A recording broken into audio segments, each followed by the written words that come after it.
अभिप्सीतार्थ सिद्ध्यर्थन पूजितो यस्सुरासुरैः सर्व विघ्न हरस्तस्मै गणाधिपतये नमः।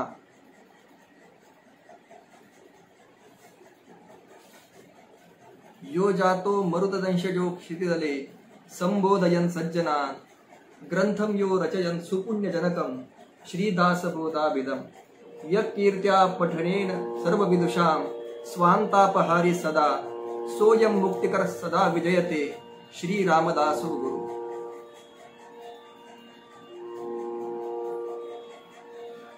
धन्य धन्य तो नारदो ज्यासी सर्वा सर्वत्र गोविंदो सर्वथा हरिनामाचा छंदो जेणे परमानंदो सदोदित। जो श्रीकृष्णाचा आवडता ज्यासे श्रीकृष्ण आवडे सर्वथा ज्याचेनी संगे तत्वता नित्य मुक्तता जडजीवा।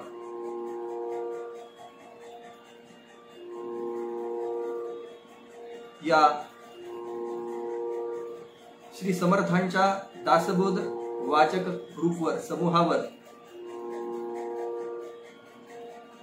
हे भक्ती सूत्रातलं 8वं पुष्प समर्थांच्या कृपेनं सद्गुरूंच्या कृपेनं आणि आपल्या सर्व ज्येष्ठ श्रेष्ठ जनांच्या माझ्यावर असणाऱ्या आशीर्वादामुळे कुंपण्याचा या ठिकाणी प्रयत्न करणार आहे।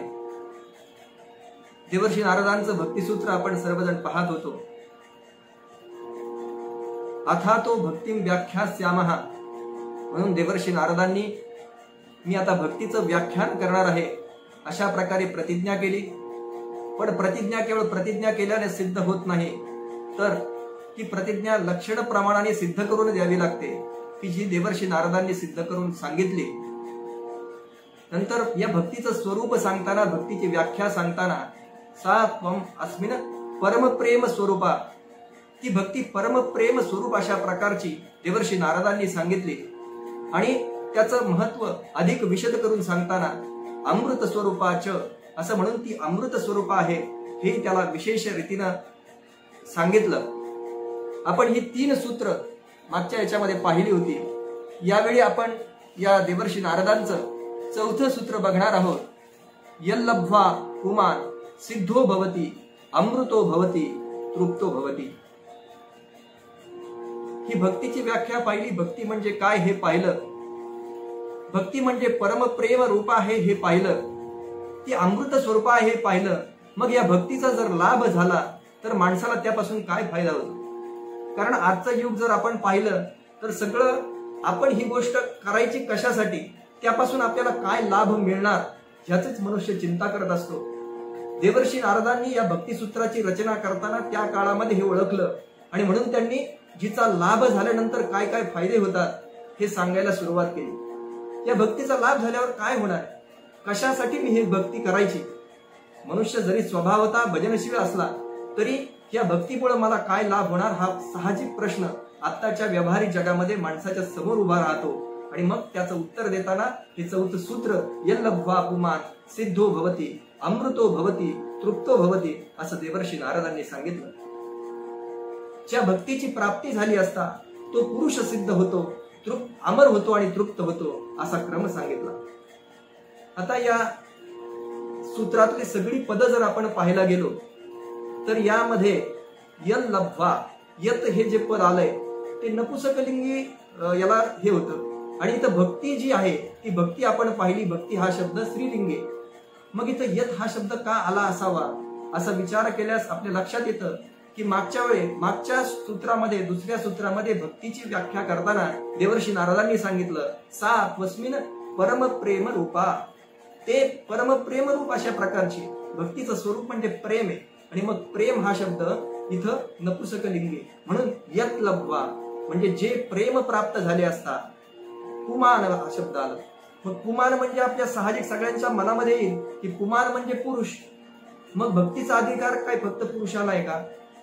मुळीच नाही। आपल्याला सगळ्या संतांनी सांगितलंय सगळे लहान थोर मंडळ या भक्तीचा आस्वाद घ्या। भक्तीचा आस्वाद कुठेही कोणत्याही क्षणी कुठल्याही प्रकारची वेगळी बंधनं न पाळता ही भक्ती करता येते। याचं स्वरूप आपण मागच्या वेळी विस्ताराने पाहिलं।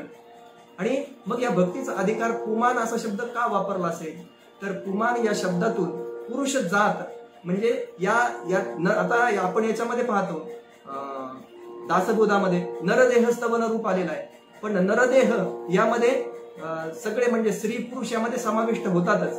असंच या ठिकाणी पुमान पुरुष असा शब्द पुमान अर्थाने इथे आलेला नाही, तर मनुष्य देहधारी या अर्थानं पुमान शब्द आलेला आहे. या भूतलावर जो ज्याने म्हणून मनुष्याचा देह धारण केला, ज्याने तो मग स्त्रीचा असेल किंवा पुरुषाचा असेल, लिंगभेदाने कुठलाही देह असेल, त्या देहाने तो एकदा या पृथ्वी तलावर आला तर त्या मनुष्य देहधारी माणसाला भक्तीचा अधिकार प्राप्त होतो. यल्लब्ध्वा पुमान असे आपण 2 शब्द पाहिले. यत शब्द या ठिकाणी आला तो आपण पाहिलं त्याचं नपुंसकलिंगी शब्दाशी कसं त्याची जोड लावायची, तर प्रेम हा शब्द या ठिकाणी नपुंसकलिंगी तो प्रेमाशी संबंधित आहे. आणि लब्ध्वा म्हणजे जी प्राप्त झाली असता, जी भक्ती प्राप्त झाली असता काय होतं मनुष्याच्या ठिकाणी, 3 परिणाम सांगितले. पहिला परिणाम सांगितला सिद्धो भवती, दुसरा सांगितला अमृतो भवती आणि तिसरा सांगितला तृप्तो भवती. मग इथे संस्कृत वचनामध्ये 3 वेळा भवती भवती भवती असा शब्द आला. आपल्या सगळ्यांपुढे साहजिक हा प्रश्न उभा राहील की संस्कृत मध्ये असं असेल तर आपण काय करतो, यल्लब्ध्वा पुमान सिद्धो मृतो तृप्तो आणि शेवटी भवती असं जरी केलं असतं तरी सिद्धो भवती अमृतो भवती तृप्तो भवती असा अर्थ झाला असता. पण देवर्षी नारदांनी याचा फार बारकाईनं विचार केला. हे जे रचना केली, या सूत्राची जी रचना केली त्याच्यात जर भवती हा एकदाच हे क्रियापद वापरलं असतं तर त्याच्यामध्ये पूर्वापर भाव आला असता आणि सिद्धो या शब्दाला सगळ्यात जास्त महत्व प्राप्त झालं असतं. म्हणून देवर्षी नारदांनी याची रचना करताना यल्लब्ध्वा पुमान सिद्धो भवती पहिल्यांदा वेगळं घेतलं, नंतर अमृतो भवती हे वेगळं घेतलं आणि तृप्तो भवती.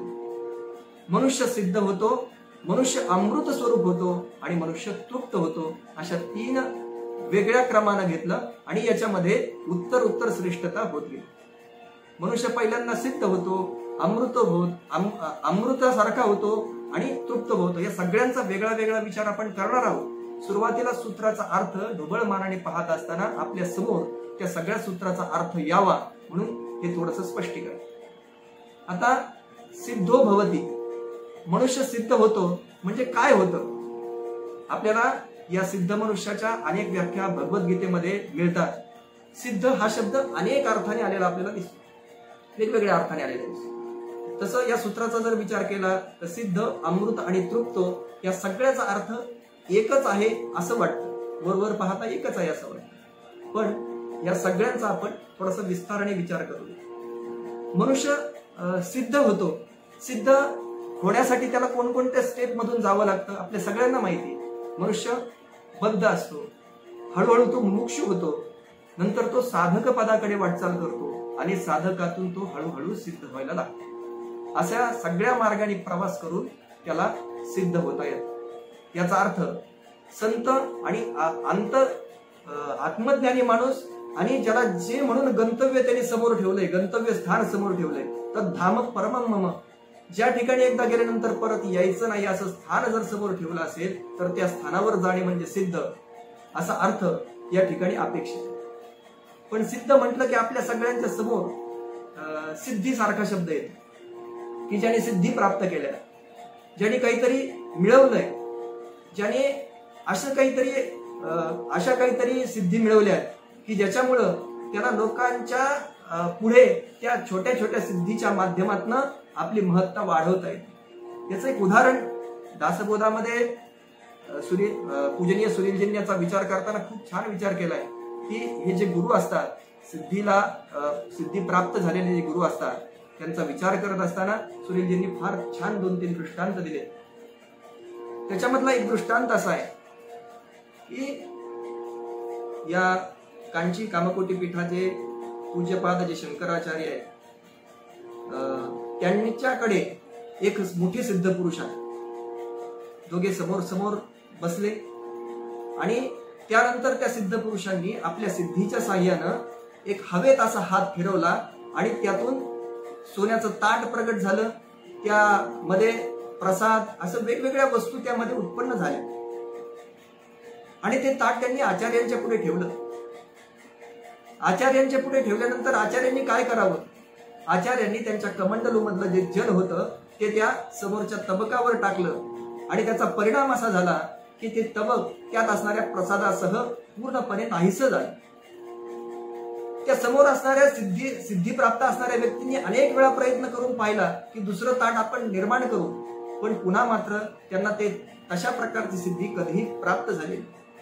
त्यातून सांगण्याचं असं की भक्ती मार्गात येणाऱ्या ज्या सिद्धी असतात, भक्ती मार्गाला एकदा मनुष्य वाटचाल करायला लागला की त्याला आसपासचे जे सामान्य जन आहेत ते हा श्रीहरीचा मोठा भक्त आहे, त्याला वेगवेगळे हे करायला लागले, त्याच्यासाठी वेगवेगळे आमिष समोर येतात, रस रूप गंधाची वेगवेगळी आमिष त्याच्या समोर येतात.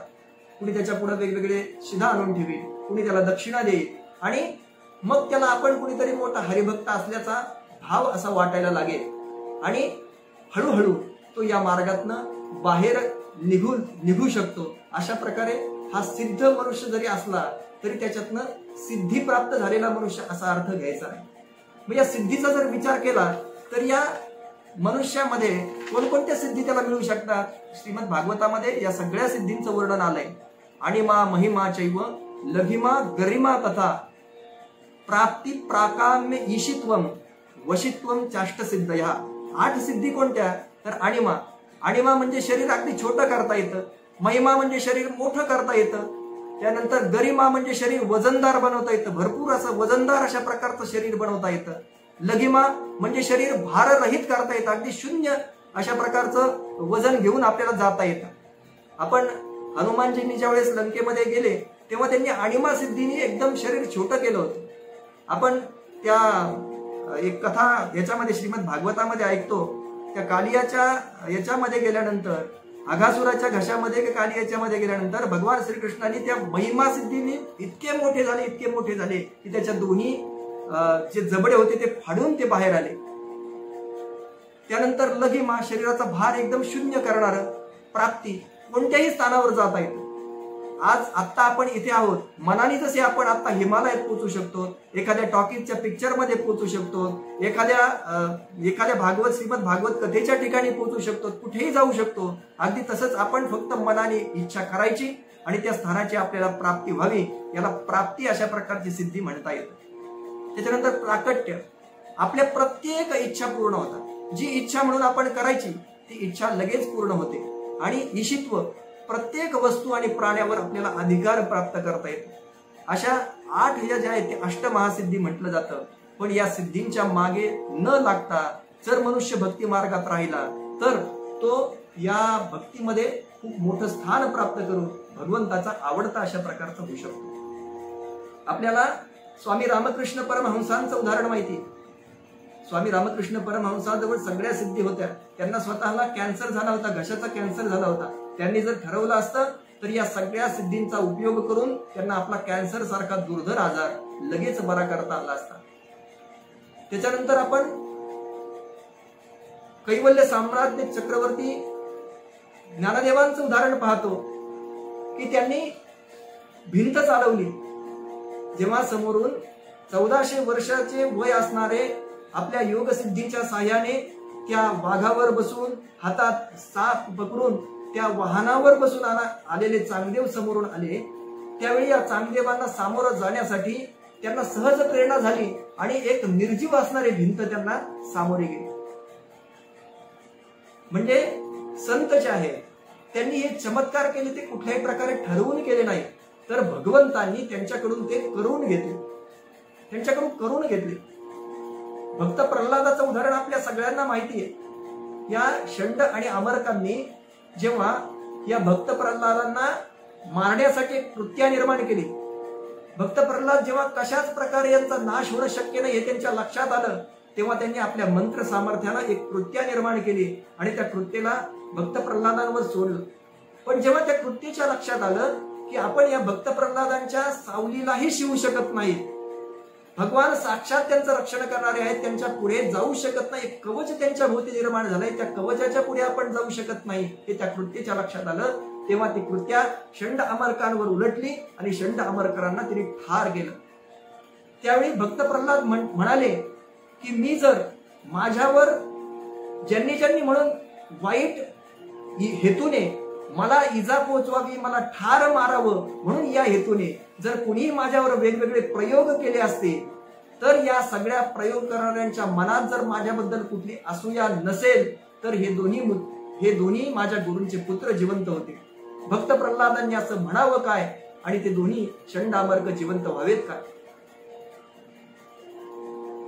कुठलंही उदाहरण घ्या, जगद्गुरु तुकाराम महाराजांचं उदाहरण घ्या. त्यांनी त्यांच्या आयुष्यामध्ये अशा प्रकारचे अनेक अनेक अनेक चमत्कार केले. शांतीब्रह्मनाथ महाराजांचं उदाहरण घ्या. अनेक उदाहरणं, अनेक दृष्टांत आपल्याला देता येतील, पण हा विषय खूप मोठा आहे. त्यामुळे सिद्ध पुरुषाच्या बाबतीत जे सांगायचं आहे ती सिद्धी म्हणजे या अहिमा मणिमादी ज्या 8 सिद्धी आहेत त्या अष्टसिद्धीच्या मागे न लागता भक्त सिद्ध होतो. म्हणजे काय होतं? तो परिपूर्ण होतो. तो त्याच्या बद्ध अवस्थेकडून हळूहळू मुमुक्षु होतो, मुमुक्षुतून साधक होतो, साधक बनून तो सिद्ध होतो, पूर्णत्वाला जातो. हे या ठिकाणी देवर्षी नारदांना अपेक्षित आहे. आणि मग त्यांनी सिद्धो भवती नंतर काय सांगितलंय? अमृतो भवती. हा मनुष्य काय होतो? अमृत स्वरूप अशा प्रकारचा होतो. मग अमृत या शब्दाचे जर आपण अर्थ पाहायला गेलं तर अमृत म्हणजे पहिला अर्थ आपल्या सगळ्यांना माहित असणारा की जे आपल्या मृत्यूची बाधा दूर करतं, मृत्यूला आपल्यापासून दूर पळून लावतं. मृत्यू त्याच्यापर्यंत पोहोचूच शकत नाही, म्हणजे तो अमर होतो. अशा प्रकारचं एक अमृताचा अर्थ. आणि दुसरं अमृत आपण असं म्हणतो की जे मधुर आहे, त्याच्यामध्ये माधुर्य काठ भरलेलं आहे, अशा प्रकारचं मधुर जे आहे त्यालाही आपण अमृत म्हणतो. मग या 2 अर्थांचा जर आपण विचार केला तर मृत्यूची बाधा दूर करणारं अशा प्रकारचं अमृत या अर्थानं जर आपण घेतलं तर यातून आपल्याला पुन्हा कैवल्य साम्राज्य चक्रवर्ती असणारे ज्ञानराज माऊलींचं उदाहरण पाहावं लागेल की ज्यांनी अगदी बालवयामध्ये संजीवन समाधी घेतली तरी ते त्यांच्या कीर्ती रूपानं अमर होऊन राहिले. या जगद्गुरु तुकाराम महाराजांचं उदाहरण आपण पाहतो की त्यांनी सदेह वैकुंठ गमन केलं आणि सदेह वैकुंठ गमनानंतरही आज त्यांची कीर्ती तशाच प्रकारची टिकून. शांतीब्रह्मनाथ महाराजांचं पाहतो, त्यांनी आपला देह जेव्हा जलस्वरूप केला आणि ते या जगातनं निघून गेले तरी त्यांची कीर्ती अव्याहतपणे अगदी तशाच प्रकारे टिकून आहे. म्हणजे आपण पाहिलं की या भक्त अमृत स्वरूप होतो. म्हणजे काय होतं? त्याची कीर्ती या जगामध्ये राहते. तो जरी शरीरानं या जगामध्ये उपस्थित नसला तरी तो कीर्ती रूपानं, त्याच्या ग्रंथ रूपानं तो इथे उपस्थित असतो. तेने यम वाङ्मयी मूर्ती प्रत्यक्षा वर्तते हरेहे सेवनात, श्रवणात, पाठात, दर्शनात पापनाशिनी. श्रीमद भागवताबद्दल असं म्हटलेलं आहे की त्या ठिकाणी भगवंतांनी जेव्हा या पृथ्वी तलावरून निघून गेले त्यांनी आपलं सगळं तेज ते श्रीमद भागवतामध्ये अंतर्भूत केलं. आणि म्हणून या भगवान श्रीकृष्णांची जी वाङ्मयी मूर्ती आहे ती वाङ्मयी मूर्ती म्हणजे आता पृथ्वीवर असणारी श्रीमद भागवत रूपी ग्रंथ. त्या भागवताचं पारायण करावं, त्या भागवताचं पठण करावं, त्या भागवताचं श्रवण करावं आणि त्या भागवताच्या नित्य श्रवणातून, नित्य पठणातून त्याच्यातनं आपल्याला अशा प्रकारे त्या भगवंतापर्यंत पोहोचता येतं. ते अमृत स्वरूप होऊन भगवंत साक्षात त्याच्यामध्ये आलेले आहेत. आणि म्हणून या श्रीमद भागवताला असंच त्या भगवंताचं रूप म्हटलं जातं. आपण स्वामी वरदानंद भारतींचं पाहतो की त्यांनी सांगितलंय आम्ही जरी शरीराने इथं नसलो तरी ग्रंथ रूपाने या ठिकाणी उपस्थित आहोत असं त्यांनी सांगितलं. कुठल्याही यांचं उदाहरण घ्या, अगदी गोंदवलेकर महाराजांचं उदाहरण घ्या. त्यांनी एका भक्ताला, त्यांच्याकडे आलेल्या भक्ताला त्यांनी औषध दिलं, त्याचा डोळा नीट झाला, त्याला दिसायला लागलं, पण म्हणून ते डोळे नीट करण्याचं दुकान मांडून बसले नाहीत. आपण शारदा मातेंच्या जीवनातील स्वामी रामकृष्ण परमहंसांच्या अर्धांगिनी असणाऱ्या ज्या शारदा माता आहेत त्या शारदा मातेकडे जरी आपण पाहिलं, त्यांनी अंगारातनं त्यांना अनेक सिद्धी प्राप्त होत्या. त्यांनी अंगारातनं एखाद्याला पाणी भरून दिलं असतं तरी कुठलाही आजार दूर झाला असता, पण त्यांनी तसं केलं नाही. स्वामी विवेकानंदांचं आपल्याला माहिती आहे की स्वामी विवेकानंदांना अष्टमहासिद्धी साक्षात त्या कालीमातेला देऊ केल्या, पण ते म्हणाले मला काही नको कालीमाते, मला फक्त ज्ञान दे, मला फक्त वैराग्य दे. जे जे थोर महापुरुष त्यांनी सिद्धीचा त्याग केलाय त्यांनी या अमृतत्वाचा त्याग केलाय. कारण आपल्या सगळ्यांना माहिती की क्षीणे पुण्ये मृत्यू लोकम विशंती. एकदा पुण्य क्षीण झालं की पुन्हा एकदा या ठिकाणी जन्माला यावं लागतं. जातस्य ही ध्रुवम जन्म मृतस्य. हा जो शाश्वत सिद्धांत भगवंतांनी श्रीमद भगवद्गीतेमध्ये सांगितलाय, या पृथ्वी तलावर जो म्हणून जन्माला आला त्याला मृत्यू ठरलेला आहे, आणि जो मृत्यू पावला त्याला जन्म ठरलेला आहे. आणि म्हणून या देवर्षींनी इथे दोन जे सांगितले की सिद्धो भवती अमृतो भवती, हे दोन अत्यंत भक्ताच्या जीवनामध्ये येणाऱ्या, क्रमाने प्राप्त होणाऱ्या, सहजतेने प्राप्त होणाऱ्या त्याला सिद्धी आहे. त्याला कुठल्याही प्रकारे त्यासाठी प्रयत्न करावा लागत नाही. आपण सगळ्यांची ज्यांचे म्हणून दृष्टांत पाहतो त्यांच्या जीवनाकडे आपण जर पाहिलं तर त्यांनी सिद्धीसाठी कोणतेही वेगळे प्रयत्न केलेले नाहीत. त्यांना सहजतेने, माऊलींना एखाद्या गेले असतील सच्चिदानंद स्वामी ज्यांनी ज्ञानेश्वरी लिहिली, त्यांच्या पत्नीला त्यांनी आशीर्वाद दिला, त्यांची प्रेतयात्रा चाललेली असते, आशीर्वाद दिला, सौभाग्यवती भव म्हटलं, त्यानंतर त्यांनी ते उठले स्वतः. रामदास स्वामींनी त्यांच्या जीवनामध्ये असे अनेक चमत्कार केले, पण ते चमत्कार ही त्यांची प्रवृत्ती नव्हती, तर ईश्वराने त्यांच्याकडनं ते करून घेतले. त्यांनी ते लोकांमध्ये नाव व्हावं, आपली कीर्ती व्हावी म्हणून त्यांनी ते चमत्कार केले नाही, तर ती त्या काळाची गरज होती. त्यांच्याकडनं काहीतरी कार्य निर्माण व्हायचं होतं म्हणून ते चमत्कार त्या संतांकडनं झाले, अशा भक्तांकडनं झाले. आणि म्हणून या देवर्षी नारदांनी जे सांगितलं की अमृतो भवती, हे अतिशय महत्वाचं. आपल्याला श्रीमद भगवद्गीतेच्या 8व्या अध्यायामध्ये आपण पाहतो की नैष्कर्म्य सिद्धीं परमाम संन्यासेनाधिगच्छति, त्याचं अंतःकरण कोठेच आसक्त नाही, किंबहुना त्याच्या ताब्यात त्याचं अंतःकरण आहे, त्याची काही इच्छा निशेष राहिली आहे, अशा पुरुषाला संन्यासाच्या योगाने उत्कृष्ट अशा प्रकारची नैष्कर्म्य सिद्धी प्राप्त होते. काहीच त्याला वाटत नाही. या जीवनात आलो आपण, सर्व काही मिळालं, कशाचीच अपेक्षा राहत नाही. मला अमुक मिळवायचंय, मला तमुक मिळवायचं, अशी इच्छा अपेक्षाच राहत नाही.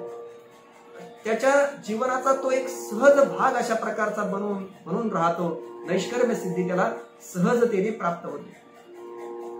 आपल्याला या भक्ती मार्गाकडे वळणं का होत नाही बरं? आपण जसं पाहिलं आता सुरुवातीला आपण एक विचार केला की आजकाल मनुष्याला समोर एखादी गोष्ट करायची, ती कशासाठी करायची, मला त्याच्यापासून काय फायदा होणार, असंच आपण बघत असतो. एक सहज आपण एक दृष्टांत कथा या निमित्तानं पाहिली. अनेक कीर्तनकार ही कथा सांगत असतात. एक खंडोबा आणि धोंडोबा नावाचे दोन मित्र असतात. त्या दोघांना एका छोट्याशा अपराधासाठी, कुठला तरी अपराध प्रमाद त्यांच्याकडून घडतो आणि कायद्यानुसार त्यांना शिक्षा होते. शिक्षा झाल्यानंतर ते तुरुंगामध्ये त्यांना टाकलं जातं आणि तुरुंगात टाकल्यानंतर त्यांना तिथं काही शिक्षा करावे लागतात. सक्तमजुरीची शिक्षा असते. तर शिक्षा त्यांना अशी असते की समोरचा जो डोंगर आहे त्या डोंगरावर चढून जायचं आणि त्या डोंगरावर चढून 5 किलोमीटर वर जायचं आणि पुन्हा खाली यायचं. आपण हे करताना मात्र 5 किलोचं ओझं आपल्या बरोबर घेऊन जायचं.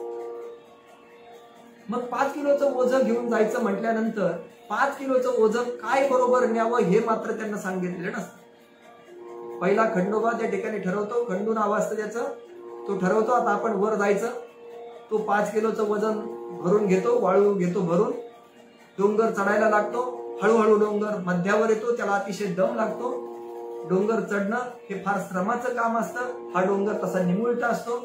या निमुळत्या डोंगरावर चढणं आणखी श्रमाचं काम. त्याच्यात 5-7 किलोचं ओझं पाठीवर, एवढं सगळं घेऊन वर जायचं. तो कसा बसा त्या टेकडीच्या माथ्यावर पोहोचतो आणि इतका दमलेला असतो. त्याला वर गेल्यानंतर कुठे पाणी दिसत नाही, त्याला काही खायला कुठला पदार्थ दिसत नाही आणि तो अतिशय दमून भागून आणि निश्चित असा पडलेला असतो. तिथं धोंडोबा हुशार असतो.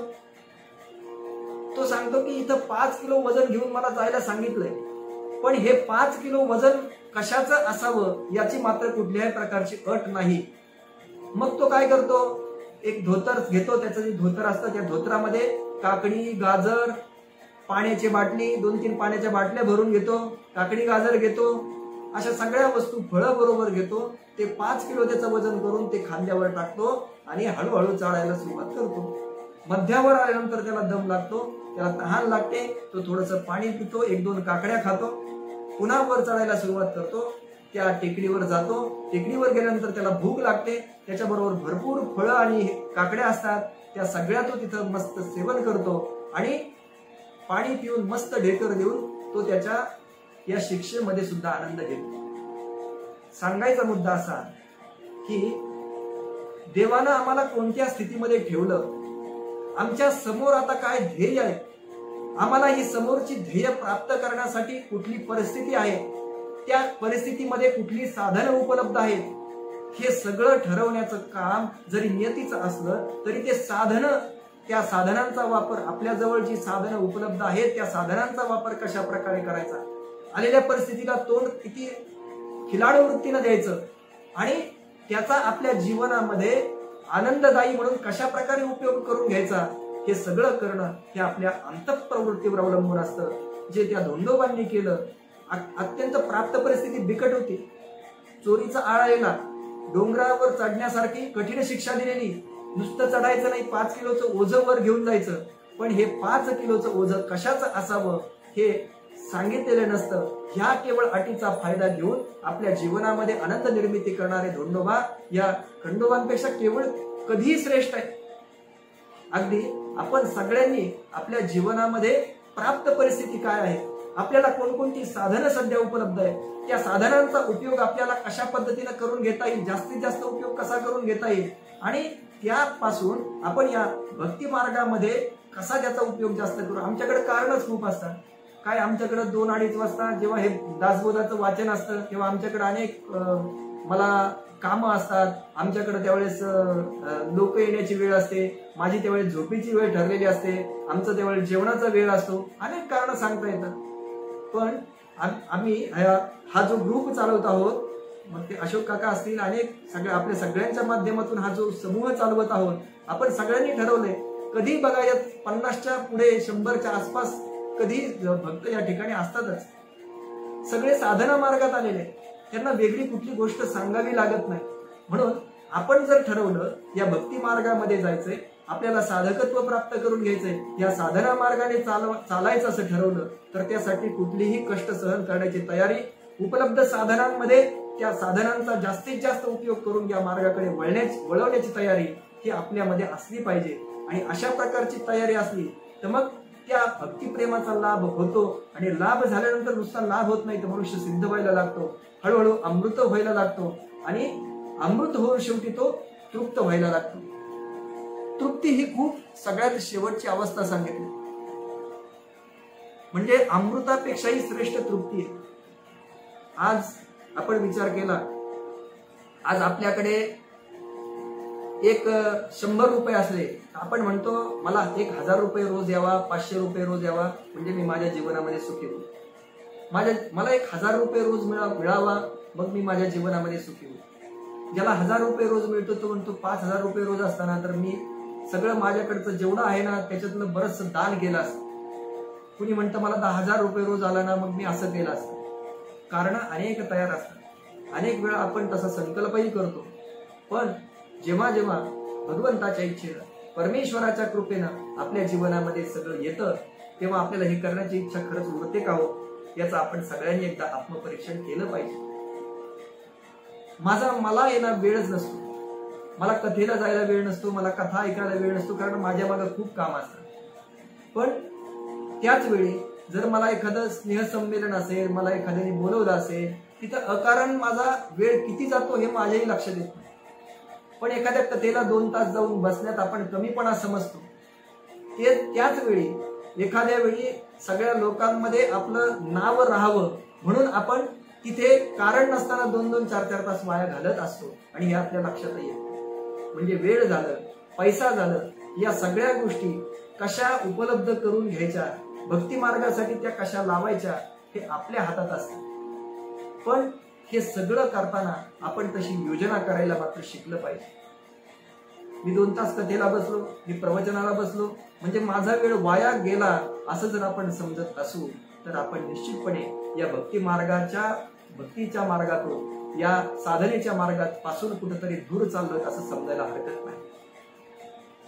यासाठी आपण मागच्या वेळी विचार केला होता एखाद्या संताच्या ठिकाणी, एखाद्या सद्गुरूंच्या घरी सहज जावं, सहज म्हणून राहायला जावं. त्यांच्याकडे जाऊन राहावं, 2 दिवस राहावं, त्यांचं सकाळपासून त्यांची दिनचर्या पाहावी. ते सकाळी उठतात, काय करतात, दुपारी काय करतात, भगवंताची पूजा कशी करतात, जप कसा करतात, त्यांचं फिरणं कसं असतं, त्यांचं सहज बोलणं, हा उपदेश कसा होतो, हे सगळं एकदा अनुभवून जर आपण सगळ्यांनी पाहिलं तर आपल्याला या ज्या उपलब्ध साधन संपत्ती आहेत, या कलियुगामध्ये असणाऱ्या ज्या उपलब्ध साधन संपत्ती, आमच्या जीवनामध्ये आमच्या भाग्याला येणाऱ्या, आमच्या पूर्व सुकृताला येणाऱ्या ज्या सगळ्या साधन संपत्ती आहेत, त्या साधन संपत्तीचा उपयोग करून आम्हाला या भक्ती मार्गामध्ये चांगल्या ठिकाणी पोहोचता येतं, तृप्ततेकडे सहज जाता येतं. जातसही ध्रुव मृत्यू जन्म ध्रुवम जन्म मृतस्य हा जरी सिद्धांत असला, जन्म झाल्यानंतर त्याचा मृत्यू होणारे हा सिद्धांत असला, तरी अनेक वेळा असं आपण पाहतो की स्मशानातलं वैराग्य असेल, एखादं याच्यातलं वैराग्य असेल, ते टिकणार वैराग्य कितीपर्यंत असतं, त्या ठिकाणाहून जोपर्यंत आपण बाहेर येत नाही तोपर्यंत. एकदा तिथून बाहेर आलं की आपण ते सगळं वैराग्य विसरून जातो आणि आपल्या नित्य दिनक्रमामध्ये व्यस्त होऊन जातो. आपल्याला त्याचं स्मरण होत नाही असं नाही. आपण जर नित्य त्या कथांमध्ये, त्या कथांशी निगडीत असू, नित्य एखाद्या सत्पुरुषांचं श्रवण करीत असू, तर आपल्या जीवनामध्ये या गोष्टी आपल्याला सहज आठवतात. वेळोवेळी आपल्याला ते सांगतात, अरे तू जे करतोय ना ते चुकीचं करतोय, तुला आता इकडे वेळ कमी दिला पाहिजे, तुझं हे काम नाहीये.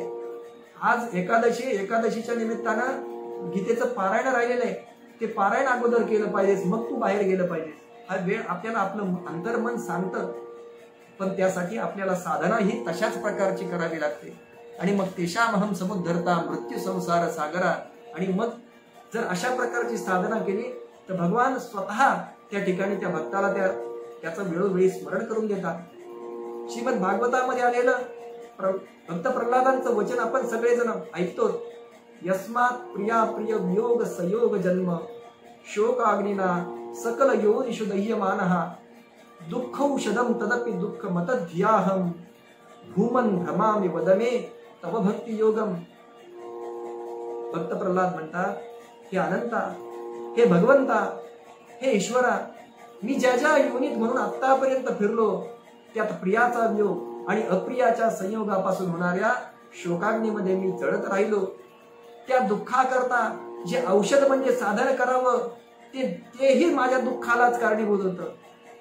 आणि मला हे कळत नाही की मी केव्हापासून तुमच्यापासून, या भगवंतापासून ज्या अतिरिक्त सगळ्या वस्तू आहेत, त्या वस्तूंना आत्मा समजून इकडे तिकडे भटकत आहे. असं प्रल्हादांनी जी भगवंताची स्तुती केली आहे त्या स्तुतीमध्ये म्हटलं. अत्यंत खूपच उच्च पातळीचा अशा प्रकारचा हा श्रीमद भागवतातला श्लोक आहे. आपण प्रत्येकानं आपल्या जीवनाबद्दल असं चिंतन केलं पाहिजे. एका कवीचं एक अशाच प्रकारची कविता आहे की जी माणसं हवीशी वाटतात ती भेटत नाही, जी माणसं नकोशी वाटतात त्यांचा मात्र सहवास संपत नाही. ज्यांच्याकडे जावेसे वाटते त्यांच्याकडे जायला जमत नाही, पण ज्यांच्याकडे जाऊ नये असे वाटते त्यांच्याकडे मात्र जावंच लागतं. नशीब हे असंच असतं, त्याच्याशी जपून वागावं लागतं. तिथे कोणाचंच काही चालत नाही, जिकडे नेईल तिकडे जावंच लागतं. पण आजच्या कवीनं जिकडे नेईल तिकडे जावंच लागतं हे अगदी काय म्हणतात त्याला नैराश्यानं म्हटलेलं आहे. पण ज्याची भक्ती मार्गाकडे वाटचाल सुरू झाली, जो भक्त म्हणून भगवंताला आवडायला लागलाय, ज्याला त्याच्या जीवनामध्ये भगवंत प्राप्त करण्यासाठी जी सगळी साधन संपत्ती आपली उपयोगात आणली, त्याला भगवंत वेळोवेळी स्मरण देतो की नाही रे बाबा, तू या मार्गाने या माणसाकडे नाही जायचं, तुला इकडं गेलं पाहिजे, तुला हे वाचायचं नाहीये, तुला ह्या ग्रंथांचं वाचन करायचंय, तुला दासबोध वाचायचं आहे, तुला ज्ञानेश्वरी वाचायची, तुला तुकारामांचा गाथा वाचायचा आहे, तुला नाथांचं भागवत वाचायचंय. याचा वेळोवेळी तो भगवंत आम्हाला कुठल्या तरी प्रकारे स्मरण देत असतो. तू इथं अगदी वेळ काढून या लोकांमध्ये आपल्या नावासाठी जातोय, तिकडं तुझं काम नाहीये. तुला त्या भगवत कथेमध्ये जाऊन भगवंताची कथा ऐकायची, त्याच्यामध्ये रममाण व्हायचंय, असं देव आपल्याला वेळोवेळी त्याची जाणीव करून देतोय. हे सगळी जाणीव आपल्याला देवाने करून द्यावी असं वाटत असेल तर आपल्या साधन संपत्तीचा उपयोग त्या भगवंताच्या साठी केला पाहिजे. आणि त्यासाठी आपल्या अंतरातून प्रयत्न, किती आपल्याला असू द्या माझं मन नाही होत, काय करावं माझं मन स्थिर करण्यासाठी, किती माळा जपाव्यात हे करण्यासाठी, काही नाही. सुरुवातीला देवाच्या मूर्ती पुढे बसायचं, सुरुवातीला आपलं मन शुद्ध करण्यासाठी भगवंताची प्रार्थना करायची. मी आज इतक्यांचा जप करणार आहे, त्यासाठी आपली वृत्ती अंतर्मुख करायची. आपल्या वृत्तीला बहिर्मुख होऊ द्यायचं नाही. त्या जपाची माळ आपण त्या घेतलेल्या पिशवीमध्ये घालायची आणि तो जपाची माळ हळूहळू भगवंताचं स्मरण करत त्याच्या चरणकमलांकडे बघत आपलं मन त्याच्याशी एकरूप करायचं. ते भगवंताचे चरणकमल आमच्या हृदयामध्ये स्थापन करायचे. आणि मग हळूहळू असं आपण 1 माळा 2 माळा 4 माळा करत गेलो की आपल्याला कधी कधी आपण कशामध्ये काय करतो हे आपल्या लक्षात राहत नाही. भगवंताचं आपोआप स्मरण व्हायला लागतं. मग आमचा प्रत्येक श्वास भगवंताचं स्मरण करायला लागतो. आमच्या प्रत्येक श्वासातनं जो काही आतमध्ये जातोय, सोहम सोहमचा उच्चार चालू आहे, तो उच्चार त्या ठिकाणी आमच्या इष्ट देवतेचा उच्चार होतो. आम्ही तो साहजिकच श्वास घेताना जो श्वासातून सोहम येणारा आवाज आहे, तो आम्हाला आपलं कुलदैवताचा जप वाटायला लागतो. आणि हे करणं हे आमचं खरं जीवन आहे. आणि हे आम्हाला भगवंत आपोआप ती प्रेरणा देत असतो. आम्हाला ते करायला शिकवत असतो. फक्त आम्ही तिकडे थोडंसं दुर्लक्ष करतो. मग या सगळ्या साधना करता करता जर मध्ये आम्हाला काही झालं तर ही सगळी साधना वाया जाते का? तर मुळीच जात नाही. भगवंतांनी सांगितलंय की शुचिनाम श्रीमताम गेहे योग भ्रष्टो विजायते. जरी हे करताना आज आपल्याला मृत्यू ठरलेला असला, कदाचित तो मृत्यू काही कारणामुळे लवकर असला, तरी आपली ही जी उपासना आहे ती उपासना वाया जात नाही. ती तशीच पुढच्या जन्मामध्ये त्या पुढचा जन्म आपल्याला यासाठी मिळतो की आतापर्यंत झालेली उपासनेच्या पुढची उपासना आपण करावी यासाठी पुढचा जन्म मिळतो. आणि तो अशा कुळामध्ये मिळतो की जिथे काहीतरी कुलधर्म कुलाचार चालतात, जिथे संत भगवंतासारखे सत्पुरुष असतात, त्यांच्या कुळामध्ये आपल्याला जन्म मिळतो आणि तिथून पुढे आपली उपासना सुरू होते. म्हणून ही उपासना सुरू करायला काही वेळ आहे का, काही काळ आहे का, त्याच्यासाठी काही संकल्प करावा लागतो का? नाही. तर यासाठी ती आपल्या जीवनाचा भाग बनली पाहिजे. ती आम्हाला कधी प्रेरणा होईल. माझं आज 60 पर्यंत वय, आतापर्यंत भगवंत माझ्या कुठे ध्यानातही आले नाही, म्हणून आता मी इथून पुढे भगवंताचा जप करायचा नाही असं नाही. आपण वेगवेगळे दृष्टांत यासाठी पाहून आलेलो आहोत. वाल्मिकींचा, वाल्याकुळ्यांचा दृष्टांत, जे महर्षी वाल्मिकी झाले त्यांचा दृष्टांत आपण पाहिलाय. असे अनेक दृष्टांत आपल्या समोर आहे की ज्यांनी वर्षानुवर्ष भगवंताची प्रार्थना केली नव्हती, ज्यांनी भगवंताचं नाव कधी केलं नव्हतं, आपल्या बायका पोरांना सर्वस्व समजून त्यांच्यासाठी ते करत होते. देवर्षी नारदांसारखे तिथे आले. त्यांनी सांगितलं की तू आपल्या पत्नीला विचारून बघ की खरं हे तुमच्यासाठी आहे, हे तुम्ही या पापात वाटेकरी होल का? पण जेव्हा हे सगळे जण नाही म्हणून पडले, तेव्हा मात्र त्याला आत्मस्वरूपाची जाणीव व्हायला लागली आणि देवर्षी नारदांच्या साह्याने ते महर्षी वाल्मिकी झाले. त्यामुळं आपण असं समजायचं काही कारण नाही की आम्ही आतापर्यंत काही साधना केली नाही म्हणून आम्हाला या ठिकाणी आता साधना करण्याचा अधिकार नाही. साधना करण्याची प्रेरणा कधीही हो, त्यानंतर जर आपण साधना करायला झुकून दिलं तर आपलं जीवन कृतार्थ झाल्याशिवाय राहणार नाही. यासाठी आपल्याला दुसरं काही करावं लागत नाही. फक्त साधना आणि त्या भगवंताच्या नाम याच्या आणि या भगवंताचं नाम जे मग आपल्याला सिद्ध करतं, अमृत स्वरूप करतं आणि तृप्त करतं. मग तृप्ती आपल्या सगळ्यांना माहिती. तृप्ती कधी होते हो माणसाची? आपण जेवण केलं, पुरणाच्या 2 पोळ्या खाल्ल्या, त्याच्यावर तूप टाकलं, बरोबर दूध खायला घेतलं. जुन्या काळामध्ये त्याच्यामध्ये अजून पिठी साखर टाकायची. ती पिठी साखर त्याच्यावर टाकली. आज डायबिटीसमुळे किती लोकांना एवढं सगळं खायला मिळत असेल किंवा इच्छा होत असेल हे सांगता येत नाही. पण अशा प्रकारे 2-4 पुरणाच्या पोळ्या खाल्ल्यात. कुलाचाराचा दिवस आहे आणि 2-4 पोळ्या खाल्ल्यानंतर गावरान तुपाची धार वर आहे, गाईचं तूप आहे, शुद्ध गाईचं तूप आहे, गावरान गाईचं तूप त्याच्यावर आहे, गोमातेचं तूप आहे, त्याला साधूक असा सुंदर मंद मंद असा वास आहे. आणि ते सगळं खाऊन आमचं पोट भरलंय, तृप्त झालंय. त्याला खरी तृप्ती म्हणता येईल का? नाही म्हणता येईल. ती तृप्ती झाल्यानंतर जेवण जेवल्यानंतर आपल्याला संध्याकाळी पुन्हा भूक लागणारच आहे. काही जणांना संध्याकाळी नाही लागली, दुसऱ्या दिवशी पुन्हा भूक लागणारच आहे. ती तृप्ती ही तात्पुरती त्या दिवसापुरती तृप्ती झाली. पण या ठिकाणी भगवंताच्या चरणकमलावर भगवंताच्या भक्तीमध्ये रममाण झाल्यानंतर ती तृप्ती प्राप्त होते. ती तृप्ती अशी होते की त्या ठिकाणी भगवंताला प्रिय आपण होतो आणि भगवंताच्या धामापासून परत पुन्हा येण्याची आपल्याला आवश्यकता पडत नाही. यासाठी मग विषयाचं उदाहरण दिलंय. अनेक विषय आपल्या समोर असतात. न जातु कामाना उपभोगेन शाम्यती हविषा कृष्णवर्त्मेव भूय एवाभिवर्धते. अग्नीमध्ये प्रज्वलित झालेला अग्नी, त्या अग्नीमध्ये आपण तूप टाकत असतो. त्यामध्ये त्याला अग्नीला हे देताना आपण तूप टाकत असतो. ते तूप टाकल्यानंतर 1 चमचा टाकला, 2 चमचे टाकले, 10 चमचे टाकल्यानंतर अग्नी शांत झाला असं होतं का? नाही होणार. त्या अग्नीमध्ये जोपर्यंत तुम्ही जेवढ्या प्रमाणात जास्त तूप टाकणार तेवढा अग्नी अधिक अधिक प्रज्वलित होईल. आपल्या कामनांचं, आपल्या ठिकाणी असणाऱ्या विषयांचंही तसंच आहे. न जातू कामः कामानां उपभोगेन शाम्यती. या सगळ्या ज्या कामना आहेत त्या उपभोगाने शमन होणार नाही. हे येणारे जे भोग आहेत, आपल्या जीवनामध्ये भोगायला येणारे जे भोग आहेत ते आपण भोगून भोगून संपवले पाहिजेत असं काही जणांचं मत पडतं. पण या ठिकाणी ते विषय भोगल्यानं जे आपल्याला नियतीनं सांगितलंय, नियतीनं जो आपला म्हणून आलाय ते तर आपल्याला भोगावेच लागणार आहे. पण आपण स्वतः त्यासाठी प्रयत्न करू. आज मी एक मजली माडीत राहतोय, उद्या 4 मजली करेल, परवा 10 मजली करेल, आणखी व्याप वाढवेल. म्हणून मग ठेविले आनंदे तैसेची राहावे. काही म्हणतात तुम्ही प्रयत्नवादाची कास सोडली. तुम्ही अशा प्रकारचा विचार करताय म्हणजे तुम्ही प्रयत्नवादाची कास सोडली. तुम्ही त्या ठिकाणी भगवंताला प्रयत्नामध्ये पाहत नाही. समर्थांनी पण म्हटलंय, यत्न तो देव जाणावा अंतरी धरिता बरे. यत्नालाच, प्रयत्नालाच देव मानलं पाहिजे, खरं आहे. पण ते प्रयत्न कुठल्या दिशेने असलं पाहिजे? त्या भगवंताकडे कसं जायचं? त्या भगवंताकडे जाताना उत्तम व्यवहार करून धन जोडून या धन उत्तम व्यवहार हे करावं. लौकिक जीवनाचा भाग आपण करावाच. पण हे करत असताना आपण त्या व्यवहारामध्ये इतके घडून जातो की मूळ ज्यासाठी आपण हे सगळं करतोय ते विसरून जातो.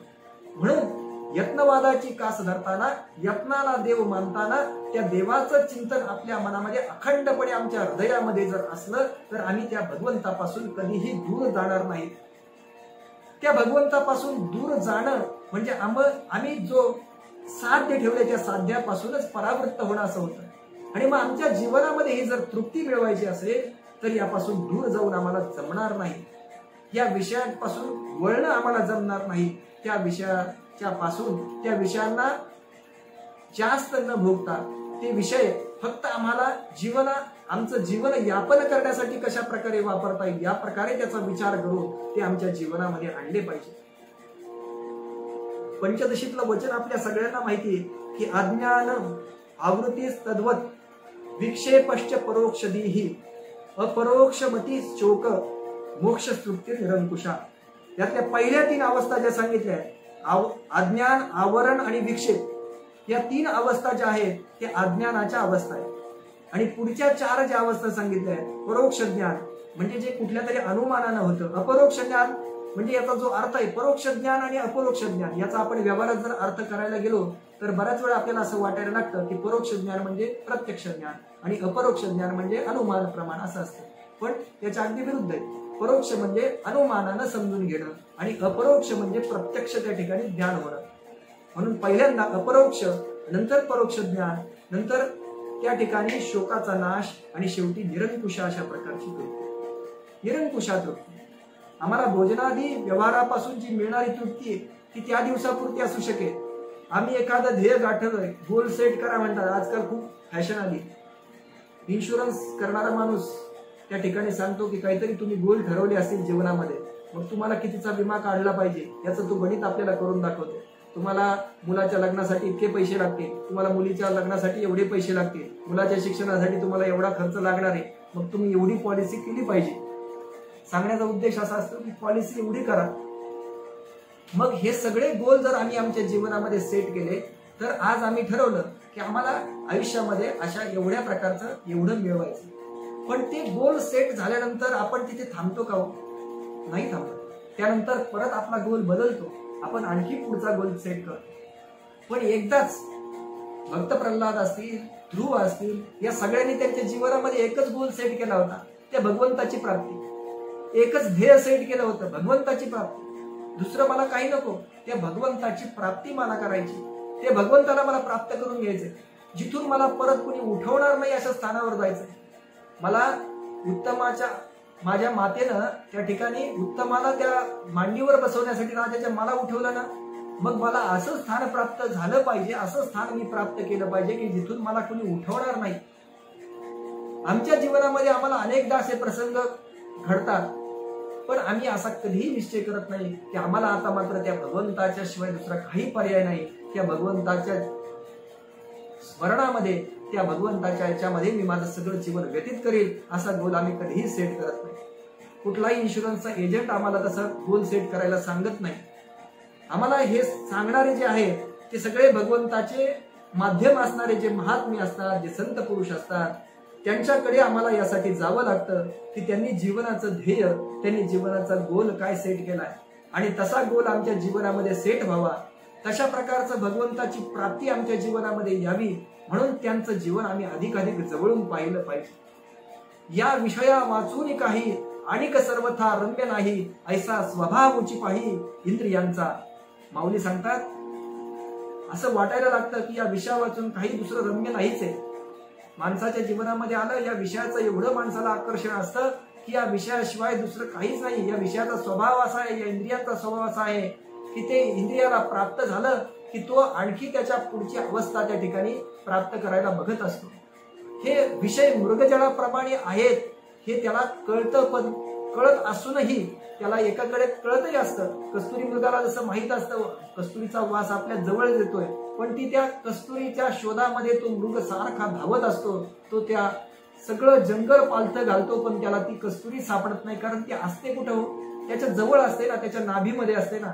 तसा भगवंत आमच्या हृदयात आहे आणि तो भगवंत शोधण्यासाठी आम्हाला या विषयाचं सगळं आवरण त्याच्या कडेने झालेलं असल्यामुळं आम्ही या विषयामध्येच रममाण होत आहोत आणि त्या भगवंताच्या पर्यंत, त्या आत्मतत्वापर्यंत आम्ही पोहोचतच नाही. म्हणून आम्हाला या विषयाचं आकर्षण वाटतं. या विषयाचं आकर्षण जोपर्यंत आमच्या मनामधून निघून त्या भगवंताकडे ते सगळं परिवर्तित होत नाही, तोपर्यंत आम्हाला या जीवनामध्ये हे भगवंताची प्राप्ती होणं शक्य नाही.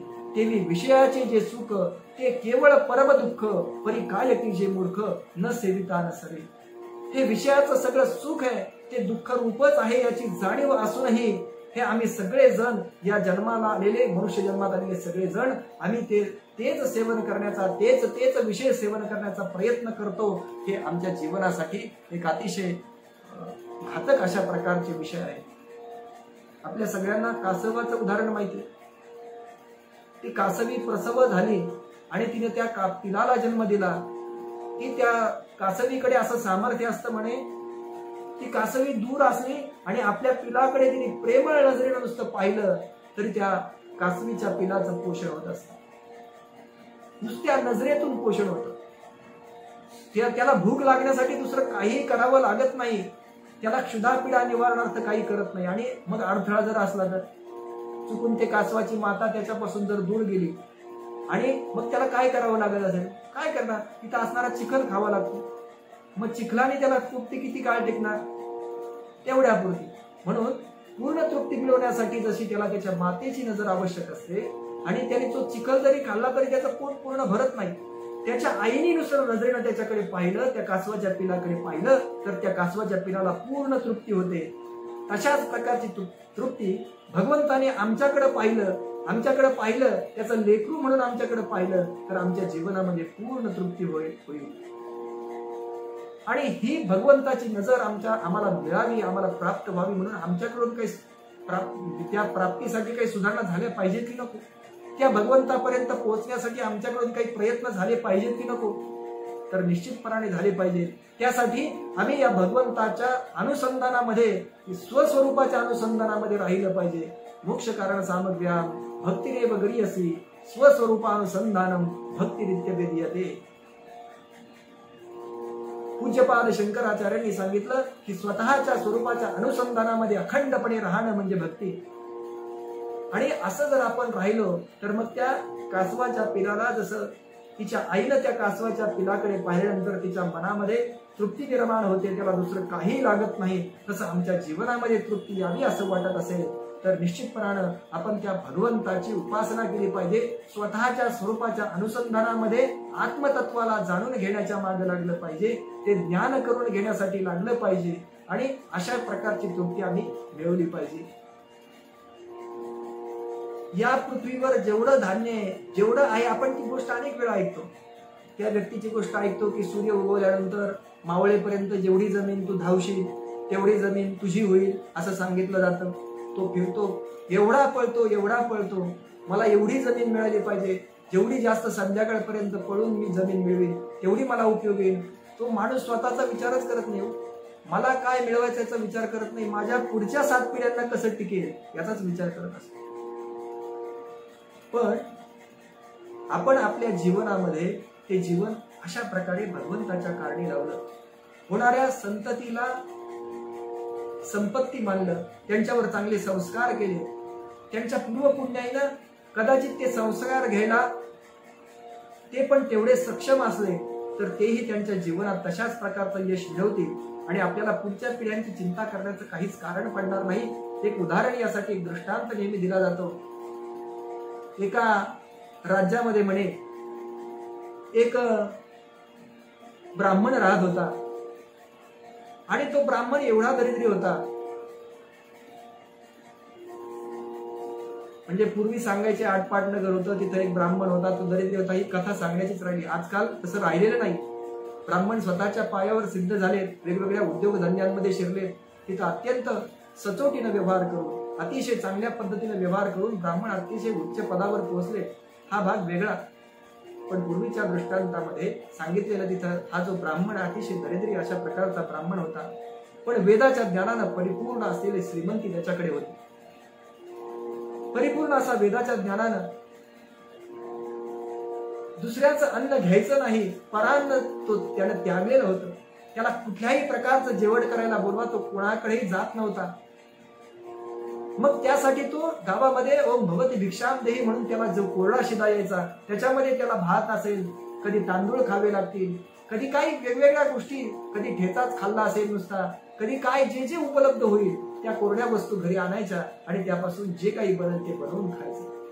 अशा प्रकारचा त्याचा दिनक्रम होता. पूर्वी मागायचे सुद्धा नाही बरं का, मागायला सुद्धा एक पद्धत असायची. 2-3 एक सहज विषय चालला म्हणून दृष्टांत देतो. त्या भोजराजाने म्हणे यज्ञ केलेला असतो आणि यज्ञ केल्यानंतर आपलं सगळं द्रव्य दान करून टाकलेलं असतं आणि त्याच्याजवळ आता काही शिल्लक नसतं. एक ब्राह्मण येतो, त्याला कळतं की भोजराजाजवळ आता काही शिल्लक नाही. मग त्याने जाऊन मागायचं कसं. पूर्वी लोकांना मागायला सुद्धा संकोच वाटायचं बरं का. आजकाल सहज मागतात वस्तू, म्हणजे चहा उसनं मागतात, साखर उसनी मागतात. उसनं मागायला काही राहिलंच नाही आता, मागायला काहीही वाटत नाही लोक. पण त्या ब्राह्मणानं तिथं गेला, भोजराजाच्या समोर जाऊन उभा राहिला, हात जोडले, हृदय रज्जा उदरे वन्ही स्वभावात आणि लक्षिका तेन मे दग्धलज्जस्य पुनरागमनम कुतः.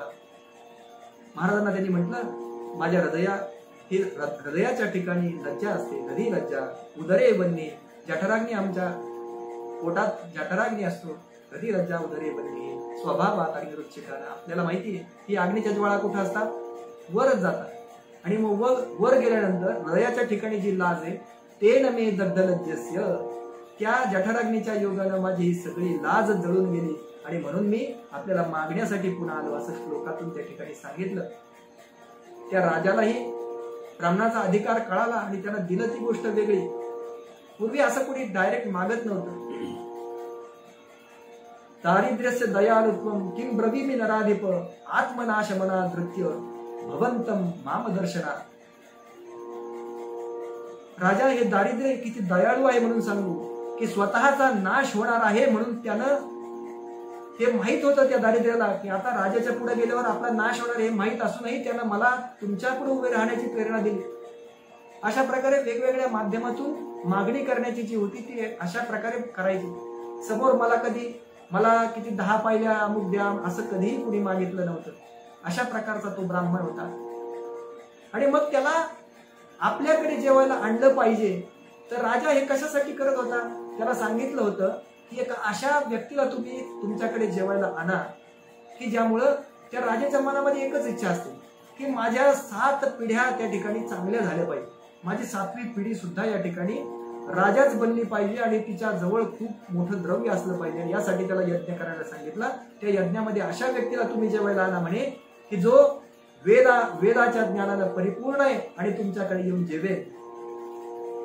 राजाने प्रधानाला पाठवलं आणि सांगितलं, त्या ब्राह्मणाची कीर्ती ऐकून सांगितलं की वेदपरायण ब्राह्मण आहे, दरिद्री जरी असला तरी स्वाभिमानी आहे, वेदाची निष्ठा आहे, वेदात सांगितलेल्या धर्माचं आचरण करणार आहे आणि त्याला आपल्याकडे जेवायला घेऊन यायचं असं त्या राजाने सांगितलं. प्रधानाने त्या ठिकाणी येऊन त्या ब्राह्मण देवतेला विनंती केली, जेव्हा तुम्ही आमच्याकडे उद्या आमच्या महाराजांनी जेवायला बोलवले, आपल्या नगरीच्या महाराजांनी, तर त्यांनी सांगितलं की मला उद्या अमुक अमुक असं आहे म्हणून प्रधानाला वेगळं कारण सांगितलं. दुसऱ्या दिवशी ते राजेसाहेब स्वतः आले, स्वतः येऊन त्यांनी विनंती केली की मला अशा अशा कारणासाठी तुम्ही माझ्याकडे जेवायला या. ब्राह्मण देवतेला नमस्कार केला, त्यांना विनंती केली. त्यांनी सांगितलं, राजा अरे उद्याचं कुणी विचारलंय, मी आजच्याच पुरता विचार करतो. आज संध्याकाळी मला काय खायचं याचा मी विचार करत नाही. तो भगवंत बसलेला आहे समोर, तो देईल आम्हाला योग्य काय द्यायचं ते. मी त्याच्यासाठी कुठलाही विचार करत नाही, मी काही गोष्ट ठरवून करत नाही, त्याच्यामुळे मी कुठेही परान्न घेत नाही. मग राजाचे डोळे खाडकन उघडतात. आपण 7व्या पिढी, आमची 7वी पिढी चांगली व्हावी म्हणून आपण विचार करतो आणि इकडे हा तपपरायण भगवंताच्या सेवेमध्ये रत असणारा, वेद प्रणितो धर्म असं म्हणून वेदाचं आचरण करणारा, स्वाभिमानी ब्राह्मण देवता असणारा तो जो ब्राह्मण आहे, तो काय विचार करतोय की भगवंत मला जे देईल त्याच्यामध्ये मी आनंदात आहे आणि भगवंत मला माझ्या खाण्यापुरतं देतोय, तो माझा संध्याकाळचं सोय करणारच आहे. त्याच्यामध्ये कुठलाही अभिमान नाही, माझ्या कर्तृत्वाने मी असं करेन असा अभिमान नाही.